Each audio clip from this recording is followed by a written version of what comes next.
আসসালামু আলাইকুম। আমার কবিতার নাম অপেক্ষা। আমি অপেক্ষায় ছিলাম জানো, একটা স্পর্শ, একটা ডাক, একটা টান, যেটা বলবে। চলো তোমাকে নিয়ে হারিয়ে যাই আমার পৃথিবীতে। কিন্তু তুমি নিলে না। সময় গড়িয়ে গেল, দিন বদলালো, শহরের বাতাসেও অন্যরকম গন্ধ এসে ভিড় করল। তবুও তুমি নিলে না। আমি দাঁড়িয়েছিলাম ঠিক সেই মোড়ে, যেখানে তুমি বলেছিলে একদিন ফিরে আসবে। আমি ফিরে আসার গল্প শুনেছিলাম, কিন্তু ফিরে পাওয়ার গল্প শুনিনি।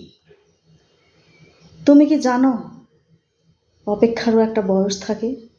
একটা সময়ের পর সে ক্লান্ত হয়ে পড়ে, নিঃশেষ হয়ে যায়। আমার অপেক্ষাও হয়তো সেখানেই এসে দাঁড়িয়েছে, যেখানে আর কোনো প্রতীক্ষার মানে নেই। তুমি কি পারো না সব নিয়ম ভুলে, সময়ের হিসাব না করে একটা আকস্মিক মুহূর্তে আমাকে কল দিতে? আমি অপেক্ষায় থাকি না, তবুও অপেক্ষার ছায়া ঘিরে থাকে। কেউ হঠাৎ এসে বলুক, শুনছো? আর আমি চুপচাপ শুনবো তার কথা।